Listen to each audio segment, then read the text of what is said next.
It's a beautiful song. Is that an every Sunday song, or is that one thing? I picked that up because of my topic today. Wonderful. Although Olivia Newton-John's kind of a tough act to follow. Well, I am pleased to be here. I had a beautiful drive over I came over the mountain, and I was really pleased that I did, because it was such a beautiful, beautiful day, and I'm grateful to be here. Thanks.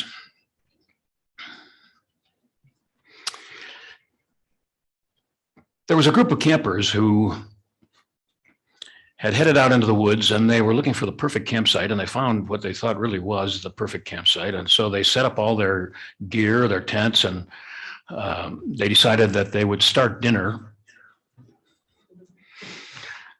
And so they put all the ingredients for this stew into this big iron kettle, and they started a fire, and they hung it up. They had one of those tripod things, and they hung the kettle up over the fire, and they decided, well, we've got quite some time before this is ready. Let's go for a hike. And so indeed, that's what they did. And just so happens that not too far away from there, there was a bear in those woods, a big old hungry bear. And I don't know if it was the case where the wind was just right or whatever, but he smelled that stew, and it was really irresistible. And so he headed in the direction following his nose. And after a little while, he got to the campsite, and he looked around, and there were no people around. And as I said, the smell of it was irresistible. So he trundled over there to where the fire was and where the kettle was, and he picked it up. And it burned him. Now, what we know about bears is that their primary means of self-defense is a bear hug. And so when this kettle burned him, the bear hugged the kettle, and it burned him even more. And so he hugged it even tighter, and it burned him even more, until it really proved to be the demise of the bear. It's a grisly story, I know. Because here on a Sunday morning, I can hardly bear to repeat it, but there is a purpose behind this story. It was told by Emmett Fox, who was a great New Thought teacher from back in the 30s, 40s, 50s. Some of you may be familiar with him.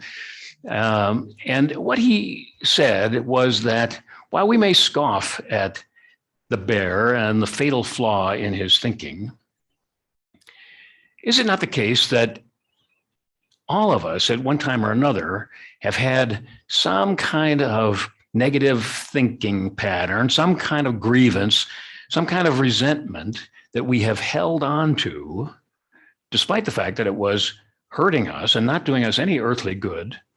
And yet, nonetheless, we held on and held on. Sometimes as the years go by, we held on even tighter. I can remember when I had a grade A grievance of my own. This was many years ago, back in the 80s, I guess it was. And it was a relationship thing. And I was really, I got the bad end of the stick on this deal, and I was pretty miserable about it.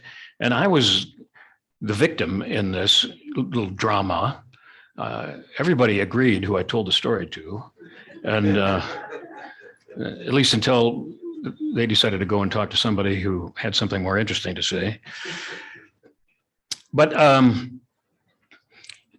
it was about that time that I had started going to Unity. I was over it was in Evanston, Illinois.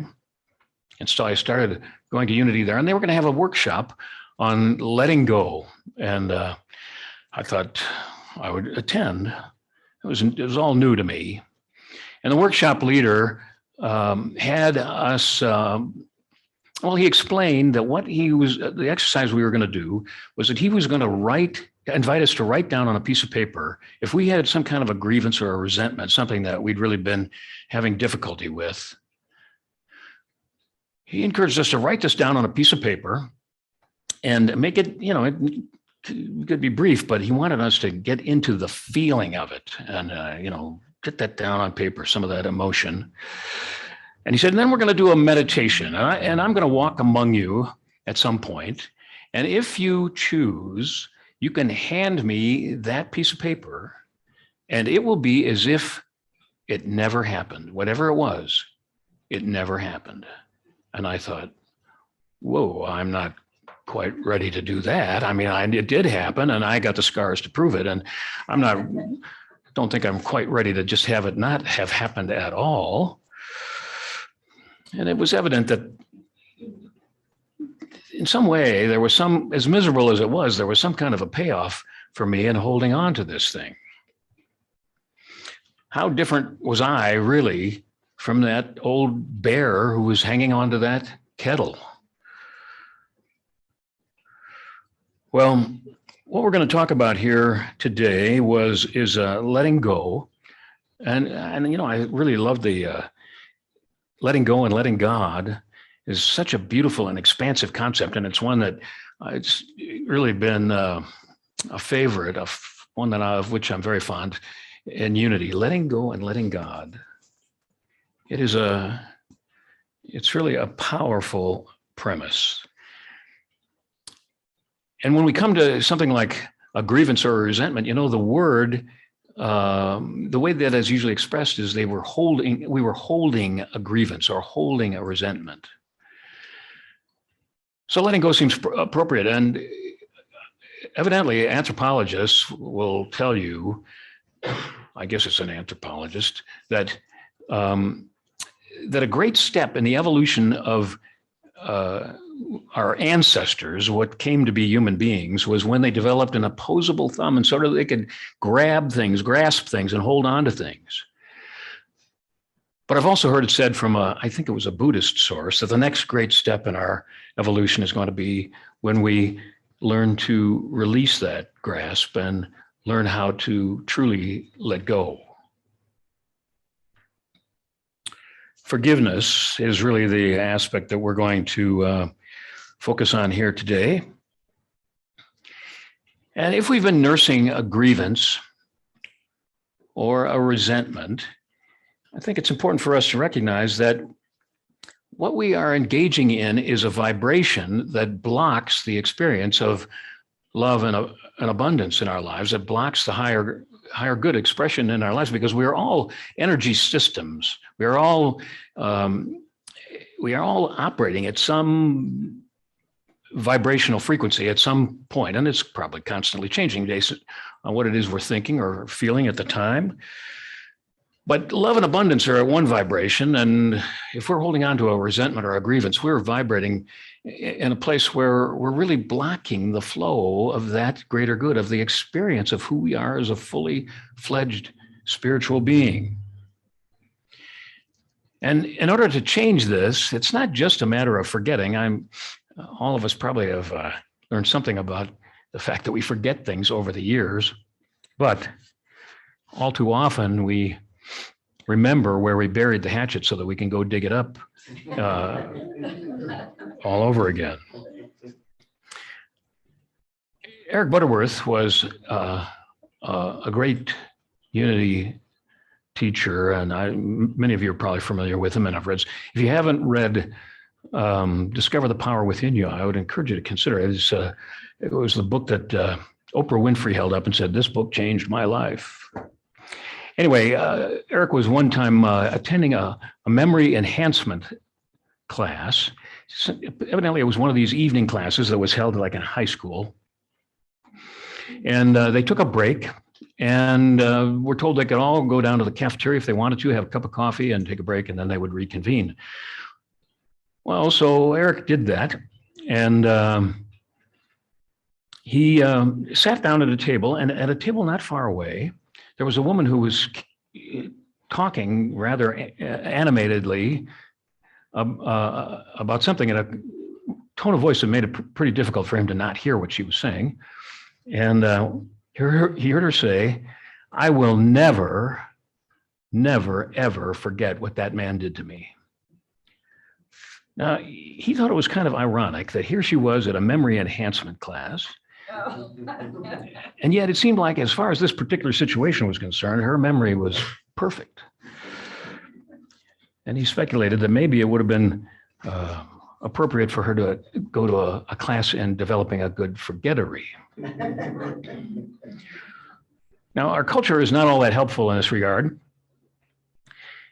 It's kind of interesting that if you look at TV or movies or whatever, the theme of getting even, of resentment, of getting squared up, getting even with somebody is prevalent. Now, I have to admit that it's probably a somewhat more interesting plot line than a movie about forgiveness, and yet it's the story of forgiveness that is really the plot that can bring a great deal of peace into our own lives. There is an old saying that the person who seeks revenge should dig two graves, one for the victim and one for themselves, because that attitude of getting revenge or getting even is corrosive. It has a corrosive effect on not only on our thinking and feeling, but on our soul and on our body as well. There's another old statement that I appreciate that says, resentment is the poison we drink and expect someone else to die. Yeah, I'll repeat that for you. Resentment is the poison we drink and expect someone else to die. Unfortunately, it seems like we tend to get this notion that to forgive is to give something up, to lose something, to sacrifice something, maybe because the good book tells us to do so. And somehow it feels like we're letting somebody off the hook, which is really a kind of a terrible expression, isn't it? Letting someone off the hook. But the truth of the matter is that we are the ones who are let off the hook if we're willing to do the forgiveness work that is there for us to do. We are the ones who are getting off. And one of the things where we're getting off the hook, because when we hold on to that resentment, that grievance, one of the things that we're losing is our own capacity to choose, which Charles Fillmore said was one of our most profound gifts for all humanity, the capacity to choose how we're going to think and feel and who we're going to be. And yet it seems like oftentimes we're all too cavalier about handing that power away to somebody else. Maybe we don't even know them. Maybe they just cut us off in traffic, and all of a sudden we're so angry about it that we've let them determine how we're going to think and feel. And how important is it? Well, I thought this is really quite a beautiful thing to light all these candles here this morning. Virtually every religion and spiritual tradition that I'm aware of teaches the importance of forgiveness, of letting go. And when the master teacher was asked, how many times should I forgive? Should I forgive 7 times? Which does seem like a lot. Jesus said 70 times 7, which is a big number. I mean, we could do the math, but I think what it really means for us is that we should do our best to stay in an attitude of staying out of condemnation, staying out of holding the grievance in the first place. To the best of our ability, we can stay in a place of perpetual forgiveness. Well, what is forgiveness? Well, we could start by maybe saying a little bit about what it isn't. For me, anyway, forgiveness is not about condoning what happened. It is not about condoning the behavior, but it is about looking beyond the behavior and seeing if we can't find a way to forgive the spiritual being that lay behind that behavior, which was no doubt carried out on the basis of fear or ignorance. And realizing that there behind that persona, behind that behind that behavior is a spiritual being. And as we look to that spiritual being, it really facilitates the process of forgiveness. Number two, we don't need to reunite with a person as just if we decide to forgive them. We don't have to get back. In some cases, there have been people who have engaged in abusive behavior. We don't have to go anywhere near that in order to, once again, in order to forgive. And number three, forgiveness doesn't require any involvement on the part of the offender. I remember once somebody gave me a book about forgiveness, and the premise of this book, which I got rid of, was basically about how you should go to the person that you're forgiving and talk it through with them. Well, I don't think that's the case. You don't have to explain anything to the person. They don't even have to be on this plane of existence. They don't have to be alive in order for us to do our forgiveness work. And besides, I don't know if any of you have ever tried going to somebody and saying, "And I forgive you for all the rotten things that you did to me." But somehow it just doesn't go quite the way we might have imagined. I think it's more commonly they would reply with, "Oh, you forgive me." Because everybody has their story, don't they? Don't we? The truth is that they are loved by God, as are we. As a spiritual being, they are one with God. They are loved by God. Absolutely. We are all one in spirit. You know, in unity, we talk about this, the fact that we are one in spirit. But maybe we don't look as deeply as we might, and really how profound a concept that is, how profound a truth it is. Ultimately, there is only one of us here in this room. We are all one in spirit. Now, one way I think about this is that when we have a dream, and maybe it's a stressful dream. I don't know about you, but I have stressful dreams from time to time where I've got some obligation I'm trying to carry out or whatever. In any case, let's imagine you're having a dream and you're running through the woods and you're chased by, let's say, a bear, since we're on a bear theme here. And you're running through the brambles and the bushes and you run smack into a pine tree and you fall down on the ground, and then you wake up and you think, "Oh my gosh, it was only a dream. Thank goodness. It was only a dream. Nobody really got hurt." But what we know about the dream, if we consider it, is that it was all us. The runner, the bear, the tree that we hit, everything was all us, because it all came out of our mind. It all came out of our imagination. And it seemed real enough at the time, even though nobody really got hurt. And kind of like that, it seems to me that an enlightened master, spiritual master, might say that when we truly awaken, we will recognize that we are not the ego. We are not merely the body. As it says in the Bhagavad Gita, who we are truly cannot be burned with fire or wetted with water. What we truly are is the essence of spirit, and one with that essence of all. We are expressions of the one. And if that is the case, then what sense does it really make to hold a resentment against some other person who is truly an expression of that same one? The word resentment is a kind of an interesting one, I think. Again, you know, there's really two parts to it.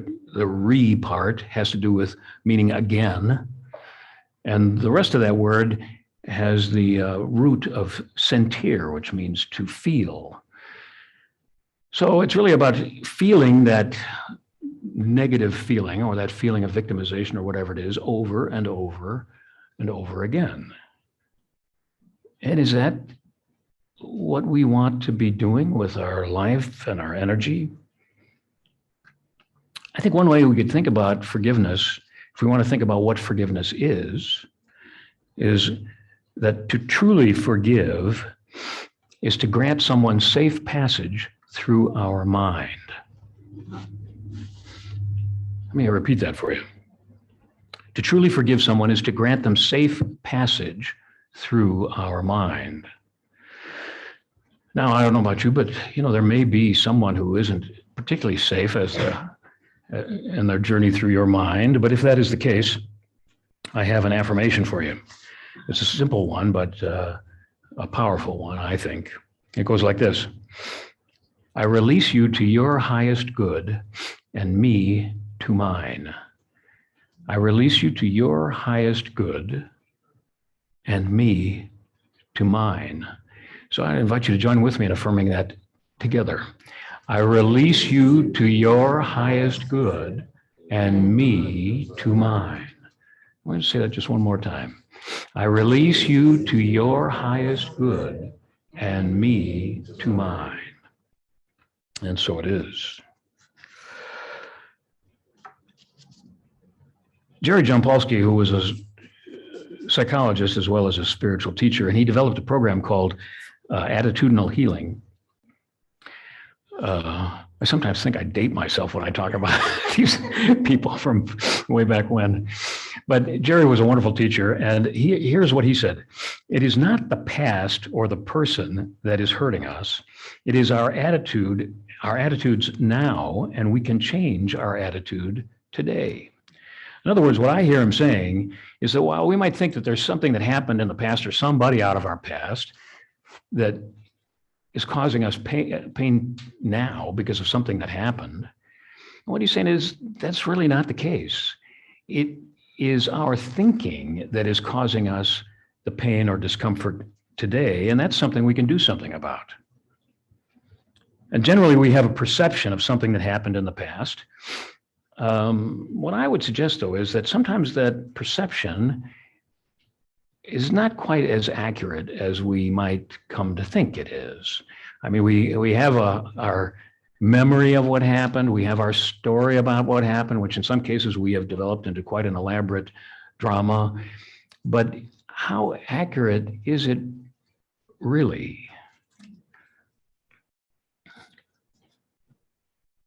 One year, a friend of mine produced refrigerator magnets. He used to do a refrigerator magnet every year. And one year he produced one that said, "Don't believe everything you think." And I thought it was really a marvelous statement, because so often we believe that just because we think it, that it must be true. But the fact of the matter is that so often the notions that we have may be something less than accurate. Mary Morrissey tells a story about how she was rushing to catch an airplane, and she got there. She realized she had a little time to spare. So, she decided that she was going to get herself a little snack. So she bought one of those little bags of cookies. I'm kind of imagining a little bag of chocolate chip cookies, something like that. And she went to her gate. She put all her stuff down. She had something that she had to go up to the desk in order to talk to the person up there about. She came back. She was only gone for a little bit. She came back, and there was a man there who had sat down next to her stuff. And he, amazingly, was eating her bag of cookies. And she was like appalled. This guy, what does he think? Here he is eating my bag of cookies. So she sat down next to him. She slid her stuff over, sat down next to him, and he was taking a cookie out of the bag and eating it. She reached over and she took a cookie out of his bag and she ate it. Now, this is pre-COVID, obviously. And he took a cookie out and ate it. She reached over and took a cookie out of his bag and she ate it. He took a cookie, she took a cookie. Well, pretty soon there weren't any cookies left. And so he crumpled up the bag and threw it in the wastebasket. And then pretty soon they were called to board the plane, which they did. She went, put her stuff in the overhead, sat down, clicked her seatbelt, and opened her purse, and there was her bag of cookies.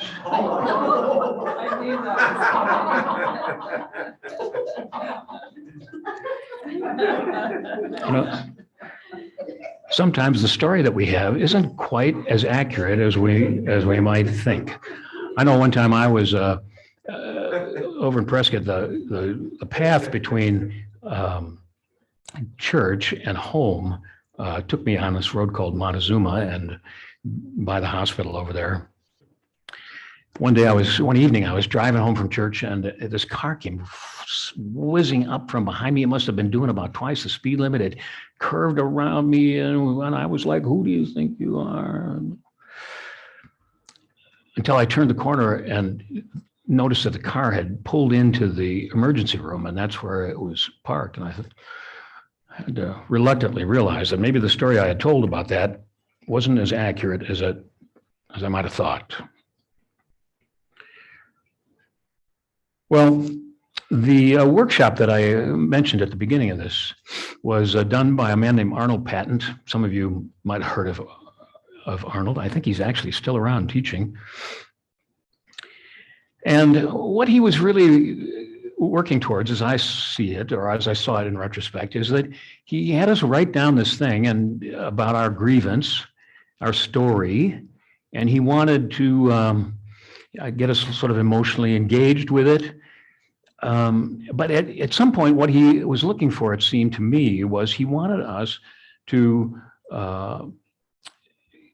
consider that maybe, just maybe, and I think all he was looking for at this point was a maybe, there was another explanation for what happened than the one that we had cooked up and been repeating over and over again.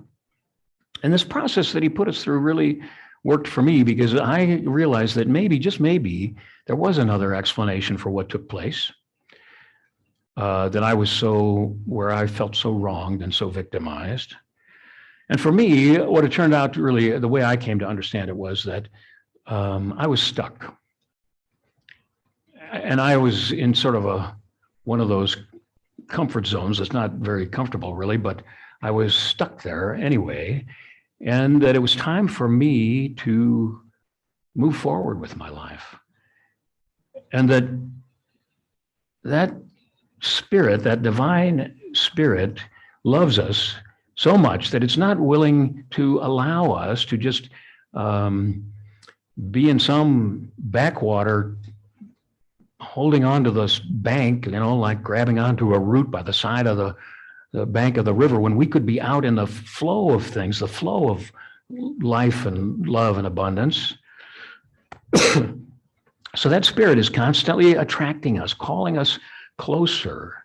And if the harder and the longer we hold on, well, at some point, we may have to deal with what I've heard referred to as the cosmic 2x4 upside of the head, which is something that really breaks the pattern and moves us out of that place where we are. And it may not feel so good at the time, but oftentimes I think if we look, we realize that it's in times of challenges that we make a great deal of spiritual headway because we're willing to let go of something, some cherished thing that we had a hold of, and realize that we need to be open to the greater reality, the greater picture of the truth. It kind of reminds me of the story of Joseph from the Old Testament. And Joseph, you're probably familiar with the story. Joseph was kind of an obnoxious young man. Apparently, nobody really liked him, including all of his family members, his brothers, who eventually sold him into slavery so they could get rid of him. And having to go through this process of being enslaved forced him into a transformation. And he worked his way up, and he looked to the presence of God for guidance along the way. And eventually he arrived at a position where he was really quite an elevated position of responsibility. And from there, he was able to help his people and to actually prevent his family from starving. And also, it meant that he went through a transformation. And he said to his family, his brothers, "You may have meant it for evil, I don't know, but God meant it for good." And so it was through that difficult time that he was able to make that transition into really being a new person. a new expression of the person that he was. And actually, if we think about forgiving others, it's important to recognize, I think, that it's really just the flip side of forgiving, of self-forgiveness.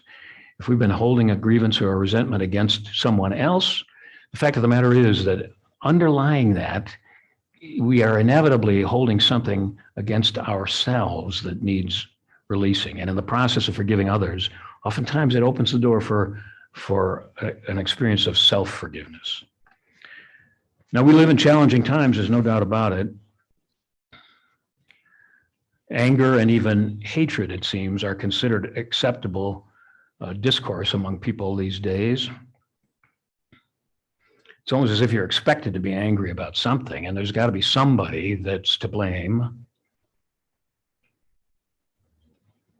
And some people seem to think that some kind of revolution is what's called for, but it seems to me that if indeed that's the case, what it needs to be is a revolution of forgiveness, a revolution of letting go.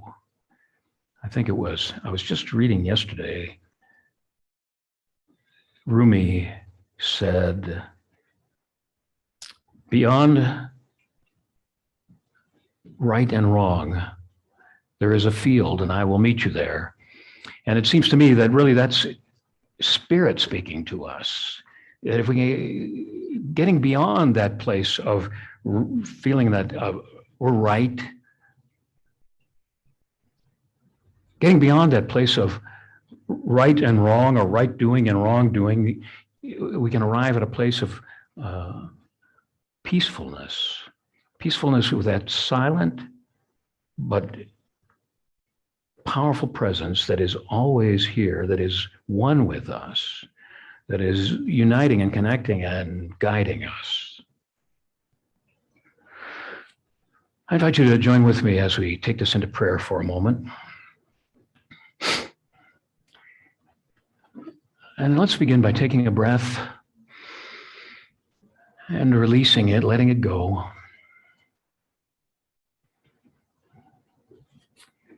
Focusing on our breath is a good way to shift our perception, our position, and just take a breath and let it go. And remind ourselves that letting go of that breath is essential. We cannot do otherwise if we want to live. And so it is that life involves a certain amount of letting go.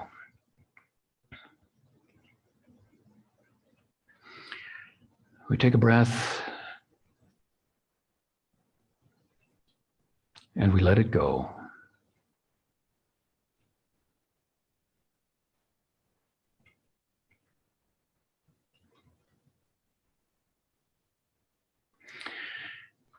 If there is something or someone that we've been holding on to perhaps a little too tightly,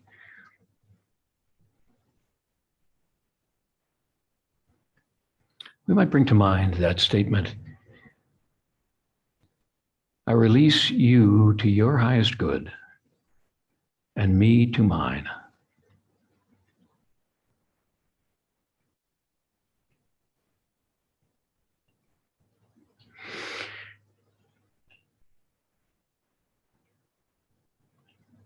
Perhaps you can affirm this silently while I affirm it aloud. I release you to your highest good and me to mine.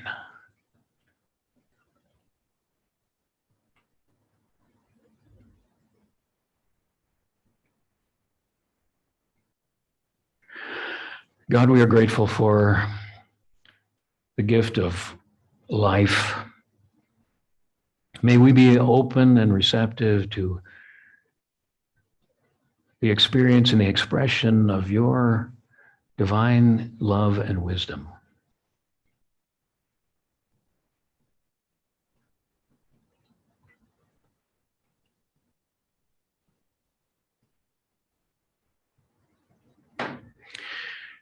Thank you, God, for this beautiful day, for this time together, for the gift of your life expressing in and through us.